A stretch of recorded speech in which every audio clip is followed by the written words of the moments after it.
Manejar el éxito en la juventud es un tema cada vez más importante. La inexperiencia con los cambios de humor, la alteración de las hormonas y los problemas de identidad influyen directamente cuando un joven no está preparado para recibir el triunfo.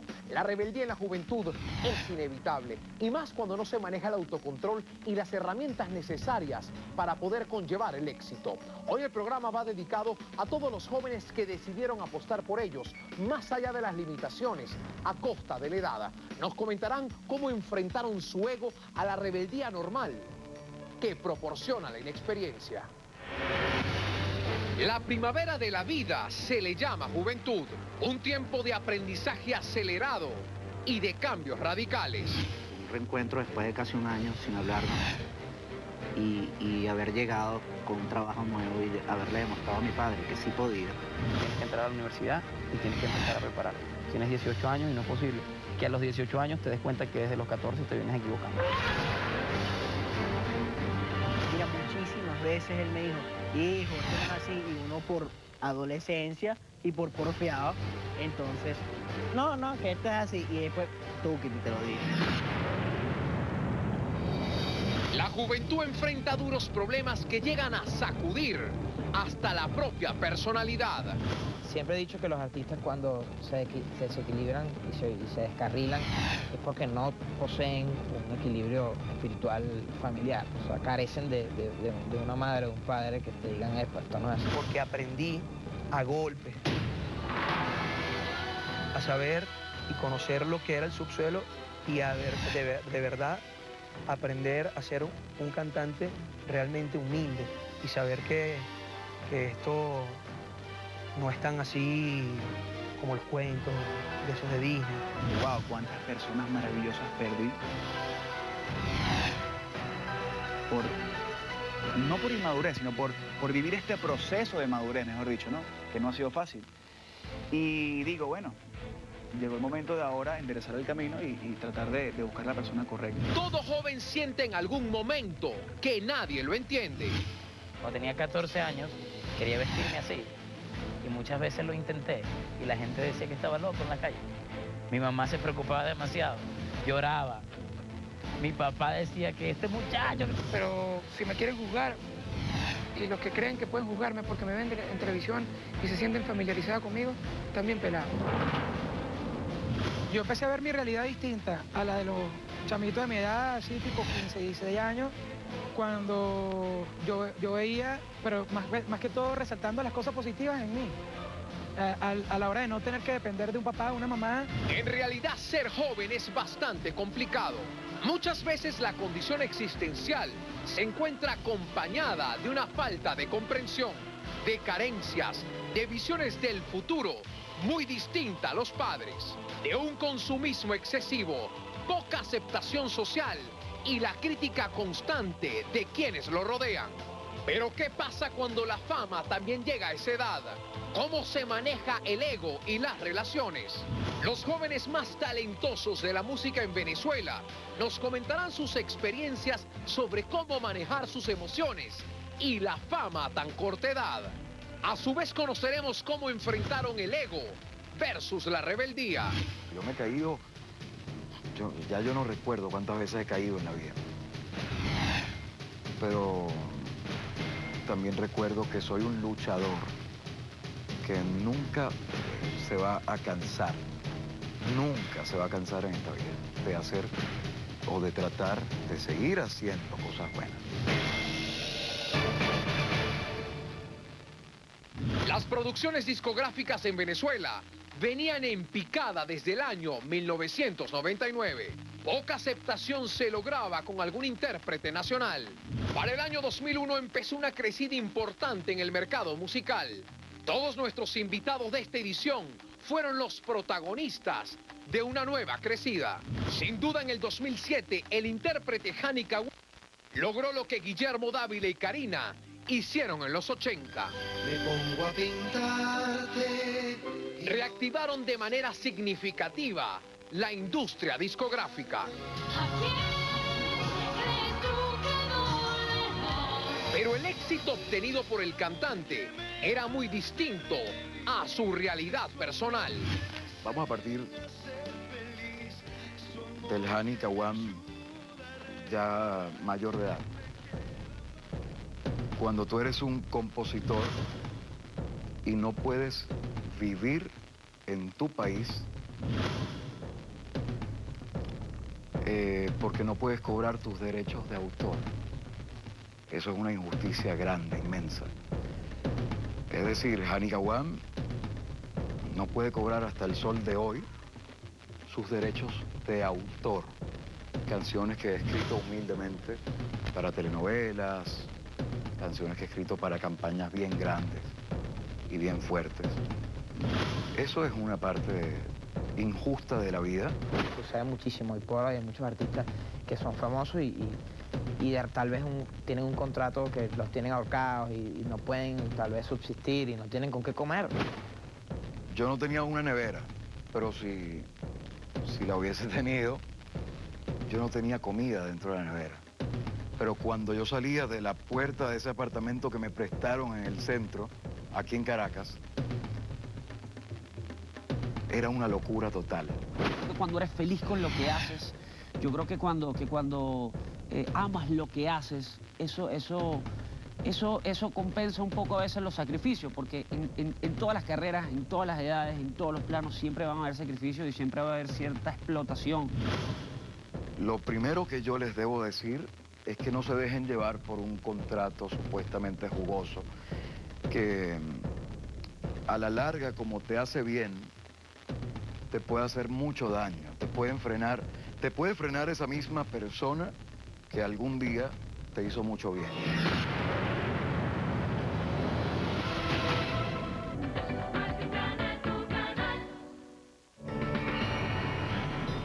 En esa época no tenía nada en el bolsillo, decía, Dios mío, ¿cómo hago para comer? ¿Cómo hago para pagar lo que tenía? No tenía, en verdad, ni 2 bolívares en el bolsillo. Recuerdo que estaba la época de que no había gasolina, y que todo el mundo hacía unas colas de 10 horas. Y mira, vale, vamos a hacer unas empanadas y vamos a venderlas en el carro. Y estamos haciendo la cola. Entonces la gente como que veían las empanadas y me veían como que, Chamo, ¿tú no eres del grupo de A.5? Sí, ¿qué más? Y entonces, ¿qué haces vendiendo empanadas? Entonces yo le decía a la gente, recuerdo que yo le decía a la gente, no vale, chamo, acá para decirte, he conocido un montón de mujeres vendiendo empanadas, lo hago para vacilar y tal. Mira, en verdad necesitaban de las empanadas, porque necesitaba dinero. ¿Cómo es posible que reactivaste la industria discográfica en tu país? Había muchos discos por ahí. Y todavía. Las canciones sonaron una locura. Y cabe destacar, o hay que destacar, que la letra y música de este Calvito, y sigue siendo letra y música de este pana Calvito con los lentes oscuros. Yo recuerdo ir a cantar, ir a gritar mi letra y mi música en uno de los programas de belleza o concursos de belleza más famosos de Venezuela para el mundo y no tener nada que comer. Yo recuerdo eso, yo viví eso. Era un mundo confuso, yo no sabía ni por qué me pedían autógrafos porque yo no tenía televisión. Yo recuerdo que tuve mi primer ahorro, mi primer cochinito ya repleto de plata. Yo dije, bueno, me voy a comprar un carro. Y buenísimo, me compré un carro. Y después, bueno, vino un problema en el país y tuvimos todo un diciembre, un enero de paro nacional. Bueno, yo tenía nada en el bolsillo, nada en el bolsillo. A niveles de que no tenía, en verdad, con qué comer. Lo extraño de todo esto y lo que la gente no entiende es que la gente no se explica cómo de repente un artista no tiene nada en el bolsillo. ¿Cómo es eso? Todos los artistas que me encuentro que están pasando por un momento bonito con su carrera, me les acerco y le digo, Ana, te felicito, estás pasando por un momento demasiado bonito de tu carrera. Disfrútatelo al máximo. Tripéatelo porque yo lo viví y lo perdí. René y Reni gozaron de una popularidad enorme como dúo. Hoy confiesan lo difícil que es empezar desde cero, cada uno por separado. simplemente yo era un salserín. O sea, fue todo muy rápido. Con respecto a lo de la fama, era difícil de manejar. Amigos míos de mi cuadra, como tú lo llamas, algunos me decían que yo era insoportable. Y quizás sí. Es más, yo estoy seguro que sí. Yo estoy seguro que sí. Pero, ¿cómo le explicas a un chamo de 15 años que de repente no lo tiene todo, que no lo tiene nada, y de repente de no tener nada lo tiene todo? Básicamente, puedo decir que uno cuando está chamo va pasando por distintas etapas, no solamente a nivel de crecimiento, sino, por ejemplo, a nivel de gustos musicales o a nivel de gustos de películas o de ropa, de muchas cosas. Yo a los 15 años tenía un carro de agencia y la gente me recuerda mucho por eso. Tenía 15 años y de hecho no me gustaba salserín. O sea, era una ironía bastante grande de la vida que bueno, que uno después aprende con el tiempo que a veces hay que buscar la manera de encontrar vitrinas o encontrar en este caso puertas que te lleven hasta donde tú quieres. Hasta donde tú quieres. Para un niño con 14 años es bien difícil, ¿no?, manejar este asunto de que de un día para otro, de ser un joven gaitero en el estado Zulia, que simplemente cantaba en los colegios, en los parrandones, empezar a ser integrante de la agrupación más importante de salsa a nivel latinoamericano, infantil, era un salto del cielo a la tierra. Cuando eres feliz con lo que haces, yo creo que cuando amas lo que haces, eso compensa un poco a veces los sacrificios, porque en todas las carreras, en todas las edades, en todos los planos, siempre van a haber sacrificios y siempre va a haber cierta explotación. Yo era un niño, ¿no? O sea, sabía lo que estaba haciendo en mi vida. O sea, estaba disfrutando de la vida, porque aprendí a golpes, a saber y conocer lo que era el subsuelo y a de verdad aprender a ser un cantante realmente humilde y saber que esto no es tan así como los cuentos de esos de Disney. Uno de los peores errores que he cometido en mi carrera es el haber abandonado la humildad y ese concepto de ser gente que me habían inculcado en mi casa. Si yo hubiese entendido en ese momento que era por nosotros y no que era por mí, creo que hubiese sido una mejor experiencia. Es difícil porque hay que madurar tan rápido, tan rápido. Mucha gente nos conoce a partir de Chino y Nacho, pero nosotros venimos de una agrupación llamada Calle Ciega y realmente éramos mucho más jóvenes en ese momento. Y en ese momento no me importaban muchas cosas, me importaba solamente el disfrute mío, solamente me importaba ser más y más famoso y exitoso. Y cometí muchos errores. Tengo muchos conocidos que lo tienen todo.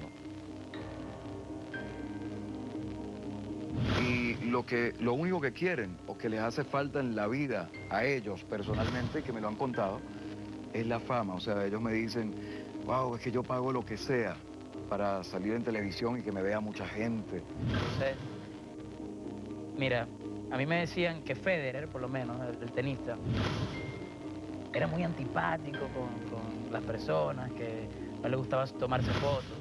Y yo viéndolo desde otro punto de vista, quizás no es el ego actuando, ¿sabes? Es una cuestión de personalidad.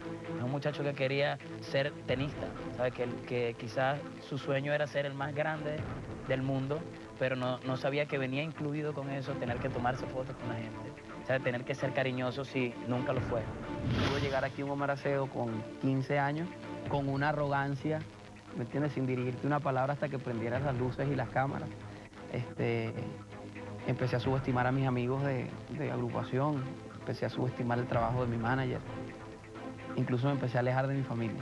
Imagínate tú la clase un error de principiante, ¿no?, en todo este asunto, y creo que es bien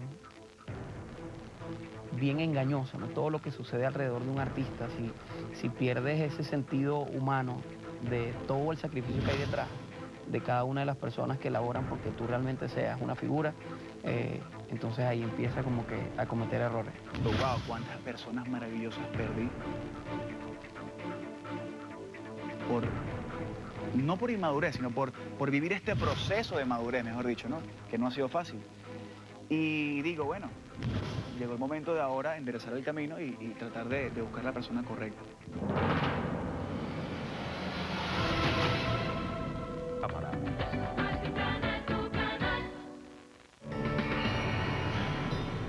Muchos jóvenes se encuentran incomprendidos por sus padres. Hay un momento en la vida en que la confrontación con los seres que más amamos es cosa de todos los días.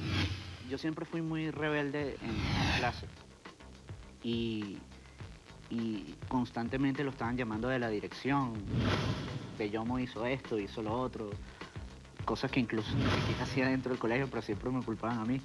Y él sus castigos eran ponerme a hacer ediciones dentro del estudio con las cintas como se hacía antes.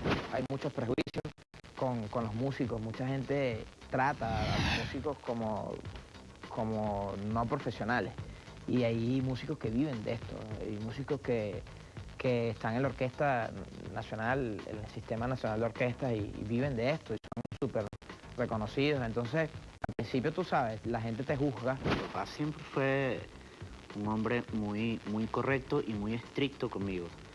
Y fueron muy pocas, no, bueno, de hecho son contadas con la mano las veces que mi papá me ponía la mano en el hombro y me decía, está correcto, lo hiciste bien. O sea, era desde pequeño siempre fue como una guerra con mi padre. Cuando salgo de Salserín, viene mi principal encuentro con la realidad.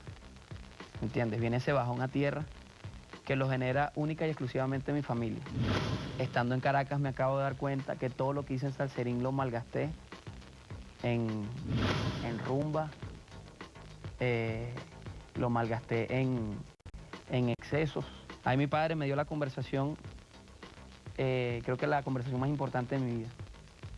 Me acuerdo, nos sentamos en la sala de mi casa, estábamos mi papá y yo a solas y me dijo, bueno hijo, bienvenido, tu cuarto está intacto, no se ha sacado cama, todo está arreglado, todos los días te limpian el cuarto, todos los días te arreglan la ropa que quedó, todos los días te arreglan tu baño y ahí está tu cuarto, si quieres sube, tal cual como lo dejaste. Mira, muchísimas veces él me dijo, hijo, esto no es así, y uno por adolescencia y por porfiado, entonces, no, que esto es así, y después, tú que te lo dije. Y de verdad, algo que quiero, siempre donde voy, se lo digo a la gente, a los jóvenes, díganles a sus padres que lo aman, a su mamá, díganle que la aman, que la adoran, que es lo máximo, porque todos los papás siempre los ponemos como que son los mejores. Háganlo en casa con su papá y con su mamá. Si no tiene esa confianza ni esa cercanía, no importa. Rompan esas barreras y háganselo saber, porque hoy en día eso es una de las cosas que yo más me arrepiento, que yo a mi papá no recuerdo haberle dicho un te amo, y eso para mí me marcó muchísimo. Mi papá ha estado en las buenas, en las malas, en las peores y en las grandiosas.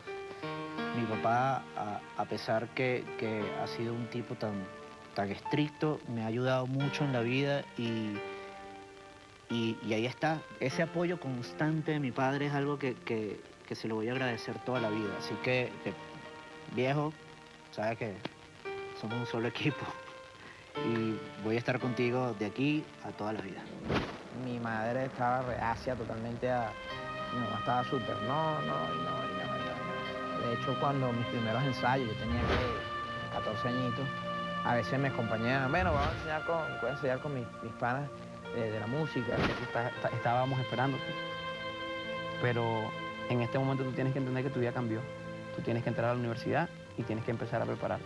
Tienes 18 años y no es posible que a los 18 años te des cuenta que desde los 14 te vienes equivocando. No, papá, yo no quiero entrar a la universidad. ¿Por qué no quieres entrar a la universidad? Porque yo soy un artista. Pues yo soy artista y yo no veo a los artistas en la universidad. Le digo, bueno, ¿dónde está la llave de mi carro?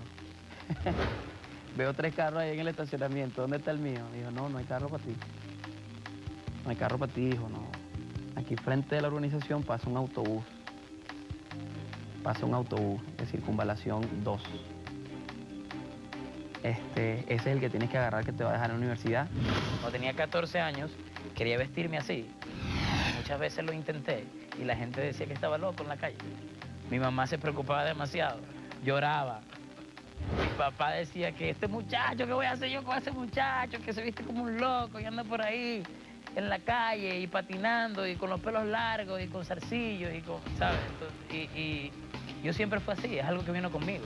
Entonces ahora yo siento que estoy siendo mucho más libre que antes. Me costó un poco con el tiempo darme cuenta que realmente mi vida había cambiado del todo, porque para empezar, por ejemplo, una de las condiciones que mi familia puso cuando yo entré a Salserín es que terminara de estudiar. Yo me acuerdo que todavía el ego era tan grande que yo agarré y dije, ok, sí voy a ir a la universidad. Y recuerdo que antes de llegar a la universidad me bajaba una cuadra antes para que la gente no me viera llegar en el autobús.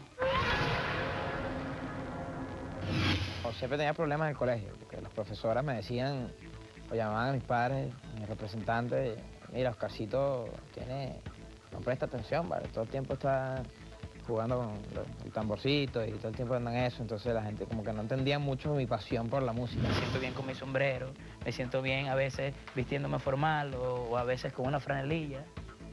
Y siempre quise hacerme un par de tatuajes y me tatué, ¿sabes? Porque realmente lo quería. Y ahora siento que tengo la libertad porque mi trabajo me lo da, ¿no? Obviamente si trabajara, no sé, en una oficina de abogados, quizás no me podría vestir así porque al abogado que menos contratarían es a mí, ¿no? Pero de eso se trata. Ese desprendimiento fue a través de un mal rato que pasamos. Estando en A.5, hubo un momento en que tuvimos una discusión muy fuerte por cuestiones de manejo del grupo. En ese momento, pues yo me sentí entre la espada y la pared. Creemos que tu papá tal vez no está haciendo las cosas como son. Entonces tuve que tomar una decisión en aquel momento un tanto radical para mí y fuerte, porque era ponerme en contra de mi padre, la persona que me enseñó durante toda la vida. En aquel momento pensé que tal vez A.5 tenía la razón en aquel momento. Cuando hablo de desprendimiento es porque, y con vergüenza lo digo, en aquel momento dejé de hablarme con mi papá por un tiempo prolongado, y en ese tiempo, en ese periodo, dije, estoy solo ahora, tengo que seguir produciendo A.5. Este es el momento donde tal vez pueda demostrarle a mi papá que yo puedo.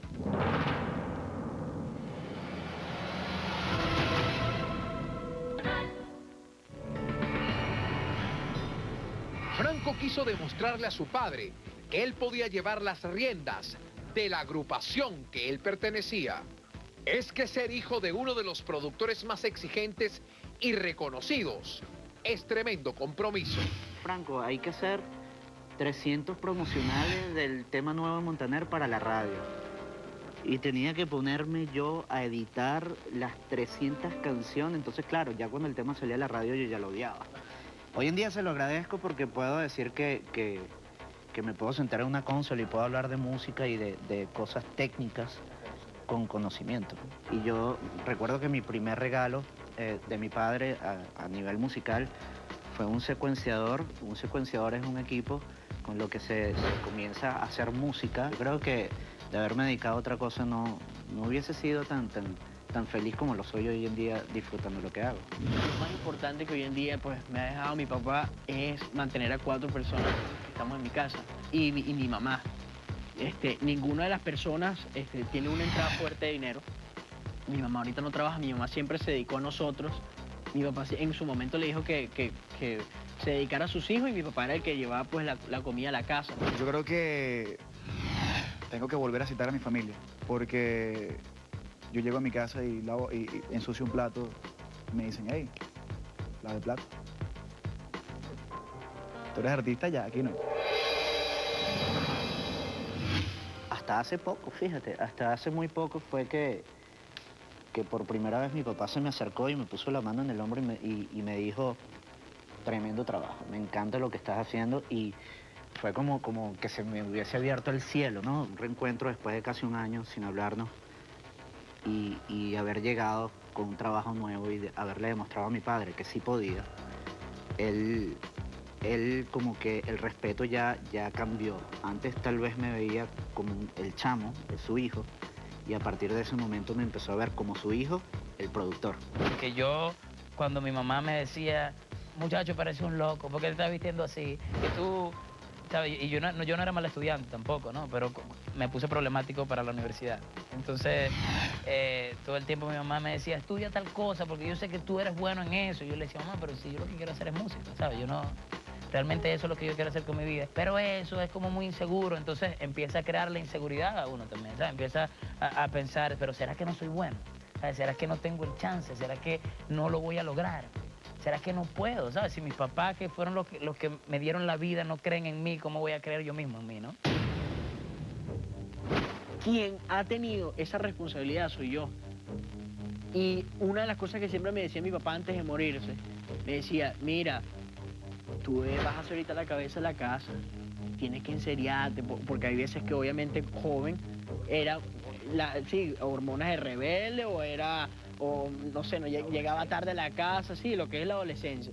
Siempre he dicho que los artistas cuando se desequilibran y se descarrilan es porque no poseen un equilibrio espiritual familiar. O sea, carecen de una madre o un padre que te digan, esto no es así. Los artistas, yo siento que cuando llegan a ese punto es donde empiezan a experimentar cosas que no deben hacer.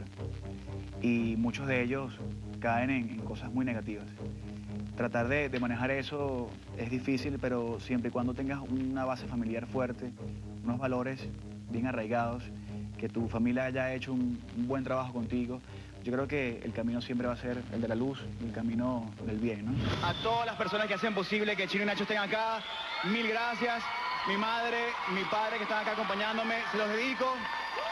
Y este premio, aparte para toda Latinoamérica y los latinos, también quiero dedicárselo a Venezuela.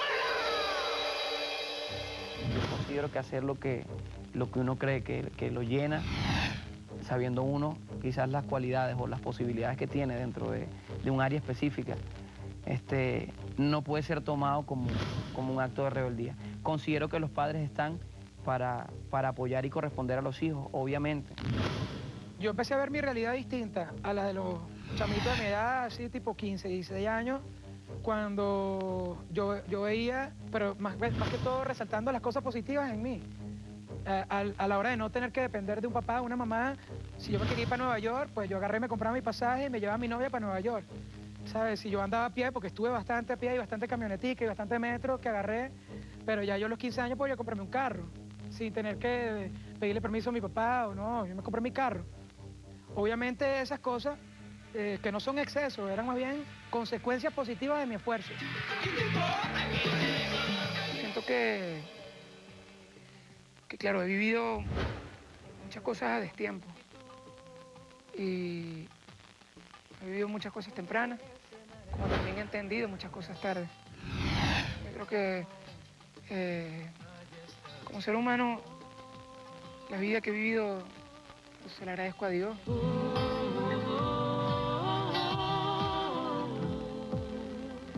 Somos susceptibles a esas amistades, yo las llamo amistades pasajeras, o grandes amigos esporádicos que llegan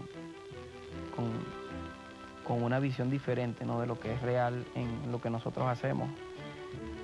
Y bueno, te pueden empezar a adular por el simple hecho de estar a tu lado. Y como decimos muchos, ¿no?, por el hecho de figurar, ¿no? Hay muchas personas que se acercan a los artistas con la intención de salir en la foto, por decirlo gráficamente.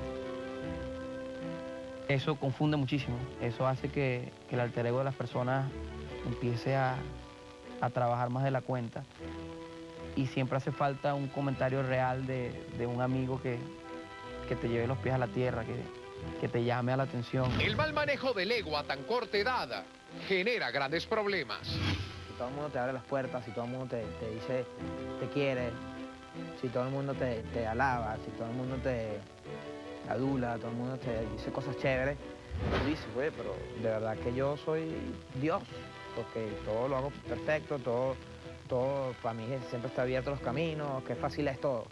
Yo empecé a escucharme a mí mismo y empecé a dejar de escuchar un poco, ¿no?, todos los halagos.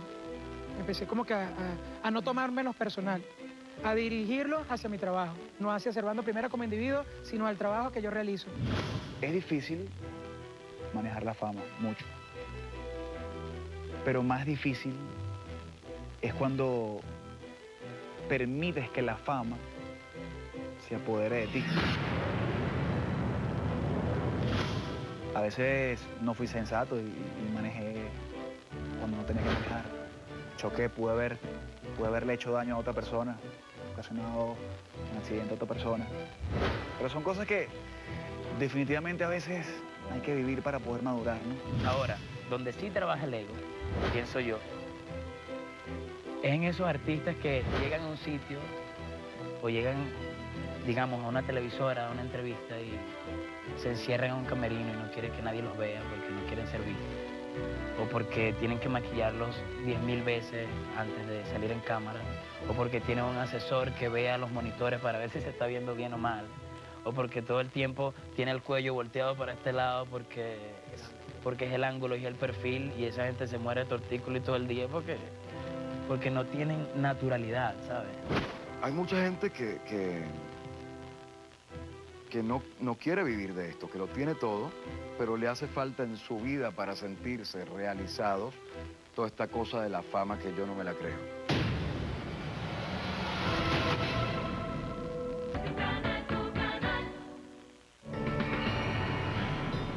No me quejo, para nada me quejo. Pido disculpas, pido perdón siempre a los que les haya fallado por mis errores en su momento y a los que les fallaré si he de fallarles. Pero sepan que, hermano, lo que he vivido me ha servido para saber lo que quiero hacer. He conocido muchos artistas que pierden el norte por eso mismo, porque su círculo solamente funciona a través de las alabanzas y pierden el norte un poco. Cuando tú le dices a una persona no hagas esto y esa persona no lo ha vivido, lo va a hacer de repente y uno lo hace con el mayor cariño del mundo porque ha cometido errores anteriormente. O sea, yo tengo amigos que estudiaron conmigo 3 años en el colegio y me los he encontrado y me preguntan que si me acuerdo de ellos. Y yo le digo, ¿y tú crees que yo sufro de amnesia? ¿Sabes?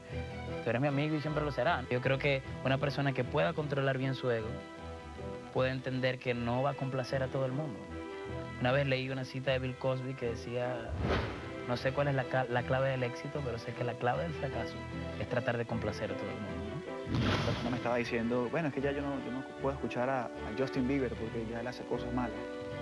Y yo le digo, ¿estás segura que tu hijo no hace cosas malas? Bueno, él sí, pero bueno, él no es perfecto. El chamo tampoco es perfecto. Lo que pasa es que él es artista. Entonces, es difícil porque siempre uno está en el ojo del huracán, ¿no? Y hay que saber ser bien inteligente. Tú le das a un chamito de 15 años un carro, fama, dinero.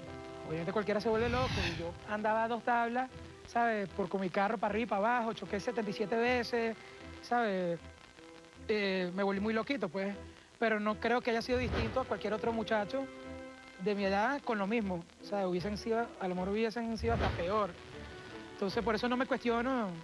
Sí, de repente había una comparación, pero siempre fue resaltando lo positivo en mí, pues, buscando eso.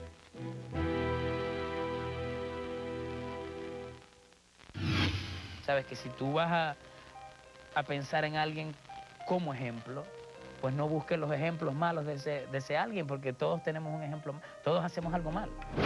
Lo más natural para un ser humano, cualquier individuo, no Servando Primera, sino cualquier individuo como tú o cualquier persona que esté expuesta a la fama, lo más natural es que se le suban los humos, creerse lo que la gente le dice.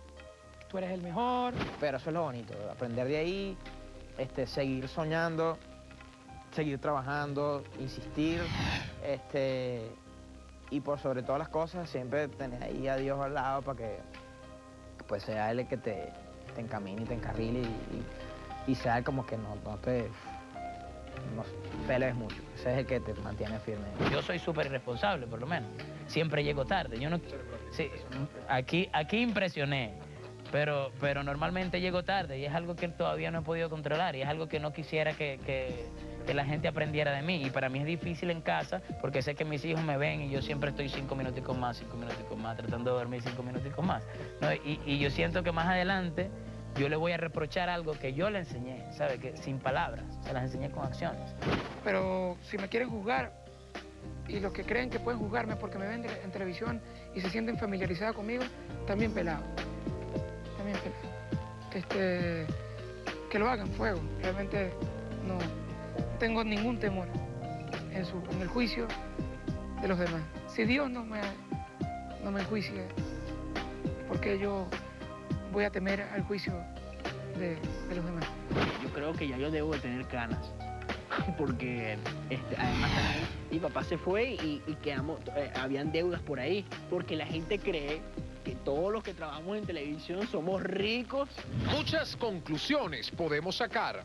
Yo todos los días, diariamente, cada vez que me bajo de un show, le doy gracias a Dios por las oportunidades, por más pequeñas que sean, por incluso cuando hay derrotas. El artista tiene como un pensamiento completamente distinto, es un pensamiento de libertad, de no adaptarse a un sistema, a una moda, ¿no?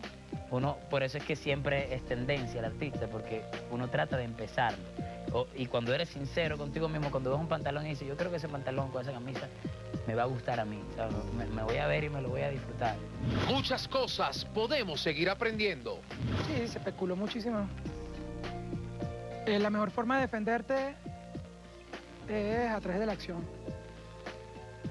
Yo creo que mis acciones me defienden.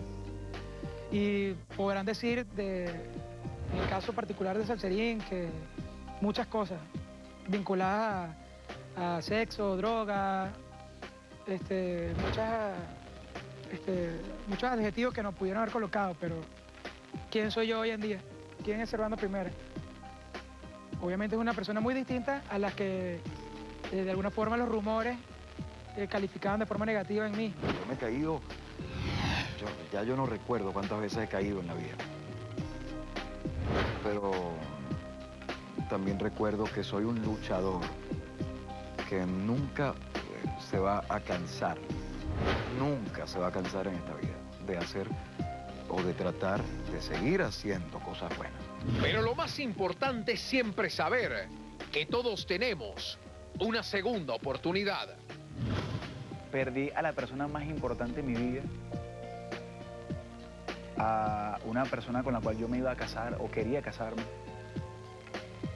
Y por una tontería, por un momento en el cual me dejé llevar por las emociones, fui capturado por un paparazzi en un momento que no me lo esperaba. Y por eso es que yo siempre le digo a la gente, las mentiras siempre se saben, siempre. Y perdí la relación más importante de mi vida por una mentira que me capturó un paparazzi. Decía, papá, no me va a dejar grabando con estos fans. Y fíjate, desde ese día aprendí a respetarlo. Por ejemplo, el vallenato, porque vi que los tipos, por ejemplo, el bajista tocaba el bajo. Usualmente el bajo se toca de esta manera, pero él lo tenía como abrazado. Iba tocando el bajo y lo abrazaba y iba bailando con el bajo. Entonces yo dije, pana, estos tipos sienten la música. Entonces, ¿qué quiero decirte con esto? Que aprendí a tenerle cariño a todo lo que escuchaba. Me he convertido en un melómano. A los padres que no olviden que también ellos fueron jóvenes y nada como entender que cada quien vive de sus experiencias y de sus errores. Yo creo que ahora de adulto entiendo que cada quien vive cosas distintas. Los seres humanos, a mí me tocó trabajar temprano, muchos seres humanos les toca trabajar temprano, la gran mayoría de los seres humanos, me atrevería a decir yo, les toca trabajar temprano. Lo bonito fue que a mí me tocó trabajar temprano con algo que me gustaba, ¿entiendes? Que era la música. Mi papá decía, cuando vas por un camino, te gritan de lado y lado, mas no detengas tu marcha, tan solo por escucharlo. Siempre encontrarás la altura en que todos puedan verte y en que puedas inclinarte sin peligro de caerte. ¿Eso qué quiere decir? No importa, oféndanme, haláguenme, tírenme flores, tírenme piedras. Cuando yo encuentre esa altura espiritual de yo poder inclinarme sin caerme, voy a poder ayudar y darle la mano a todo el que me ofendió, a todo el que me ayudó, a todo el que me quiso y a todo el que me odió. Véngase para acá, véngase para acá, véngase para acá. Esa es la visión de Eli Primera que yo comparto y en la que yo trato de reflejarme a la hora de que alguien quiera sacarme de mí. La mejor guía que puede tener un joven es el apoyo constante de los padres. Todos en algún momento enfrentamos grandes confusiones a consecuencia de la edad, pero contar con el apoyo de quienes más queremos es fundamental para sobrellevar cualquier desorden emocional. Nuestro hashtag detrás de ADLC, también les dejamos nuestra cuenta del programa @detrascámaratv y mi cuenta personal @Luis Olavarrieta. Nos vemos pronto en otro impactante capítulo.